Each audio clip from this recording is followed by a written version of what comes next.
4 मार्च 1969। अव्यक्तवाणी। जो बीता उसे होली करना ही होली मनाना है। होली के शुभ अवसर पर अव्यक्त महावाक्य। आज आपकी खास होली है क्या? होली कैसे मनाई जाती है? होली मनाने आती है। संगम की होली कौन सी है? वर्तमान पाठ अनुसार होली कैसे मनाएंगे? वर्तमान समय कौन सी होली मनाने की आवश्यकता है? होली में कई बातें करनी होती हैं।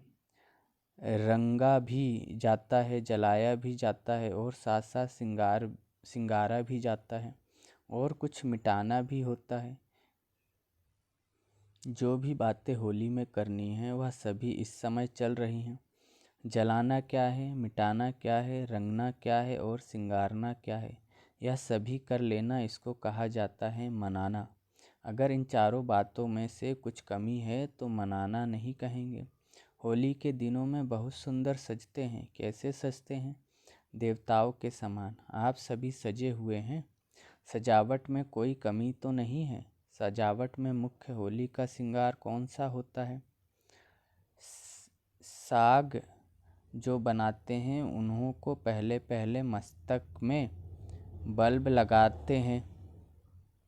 यह भी इस समय की कॉपी नकल की हुई है। आपका भी संगम का मुख्य श्रृंगार है मस्तक पर आत्मा का दीपक जलाना। इसकी निशानी बल्ब जलाते हैं। लेकिन यह सभी बातें होने लिए होली का अर्थ याद रखना है। होली जो कुछ हुआ वह हो गया, हो लिया। जो सीन हुई हो ली अर्थात बीत चुकी। वर्तमान समय जो पॉइंट ध्यान में रखनी है वह है या होली की अर्थात ड्रामा की ढाल की। जब ऐसे मजबूत होंगे तब वह रंग भी पक्का लग सकेगा। अगर होली का अर्थ जीवन में नहीं लाएंगे तो रंग कच्चा हो जाता है। पक्का रंग लगने के लिए हर वक्त सोचो होली जो बीता हो ही गया। ऐसी होली मना रहे हो वह कभी कभी ड्रामा की सीन देखकर कुछ मंथन चलता है। ज्ञान का मंथन दूसरी बात है, लेकिन ड्रामा की सीन पर मंथन करना क्यों, क्या, कैसे, या किस चीज़ का मंथन है? दही जो जब मंथन किया जाता है तब मक्खन निकलता है। अगर पानी को मंथन करेंगे तो क्या निकलेगा? कुछ भी नहीं। रिजल्ट में यही होगा, एक तो थकावट, दूसरा टाइम वेस्ट। इसलिए वह हुआ पानी का मंथन। ऐसा मंथन करने के बजाय ज्ञान का मंथन करना है। साकार रूप में लास्ट दिनों में सर्विस की मुख्य युक्ति कौन सी सुनाई थी? घेराव डालना। डबल घेराव डालना है। एक तो वाणी द्वारा सर्विस का, दूसरा अव्यक्त आकर्षण का।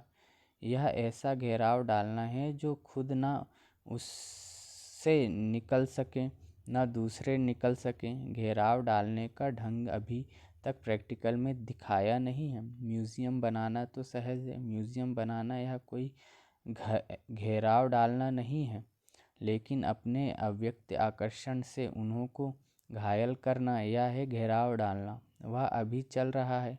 अभी सर्विस का समय भी ज़्यादा नहीं मिलेगा। समस्याएं ऐसी खड़ी हो जाएंगी जो आपके सर्विस में भी बाधा पड़ने की संभावना होगी। इसलिए जो समय मिल रहा है उसमें जिसको जितना सर्विस करनी है वह अधिक से अधिक कर ले, नहीं तो सर्विस का समय भी होली होली हो जाएगा, यानी बीत जाएगा। इसलिए अब अपने को आप पे ही ज़्यादा से ज़्यादा सर्विस के बंधन में बांधना चाहिए। इस एक बंधन से ही अनेक बंधन मिट जाते हैं। अपने को खुद ईश्वरीय सेवा में लगाना चाहिए, औरों के कहने से नहीं। औरों के कहने से क्या होगा? आधा फल मिलेगा, क्योंकि जिसने कहा अथवा प्रेरणा दी उनकी भाईवारी हो जाती है। दुकान में अगर दो भाईवार साझीदार हो तो बंटवारा हो जाता है ना। एक है तो वह मालिक हो रहता है। इसलिए अगर किसके कहने से करते हैं तो उस कार्य में भाईवारी हो जाती है, और स्वयं ही मालिक बन करके करते हैं तो सारी मिल्कियत के अधिकारी बन जाते हैं। इसलिए हर एक को मालिक बनकर करना है, लेकिन मालिक बने के साथ साथ बालकपन भी पूरा होना चाहिए। कहाँ कहाँ मालिक बनकर खड़े हो जाते हैं, कहाँ फिर बालक होकर छोड़ देते हैं। तो ना छोड़ना है ना पकड़ना है। पकड़ना अर्थात जिद से नहीं पकड़ना है। कोई चीज़ को अगर बहुत ज़ोर से पकड़ा जाता है तो उस चीज़ का स्वरूप बदल जाता है ना।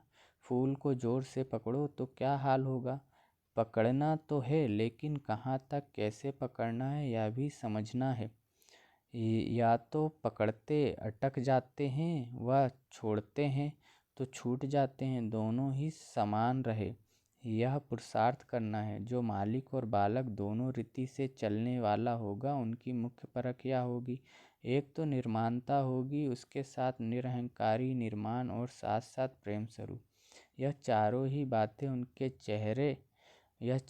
बातें उनके हर चलन से देखने में आएगी। अगर चारों में से कोई भी कम है तो कुछ स्टेज की कमी है। अच्छा, वतन में आज होली कैसे खेली मालूम है? आप भी होली मना रहे हो ना।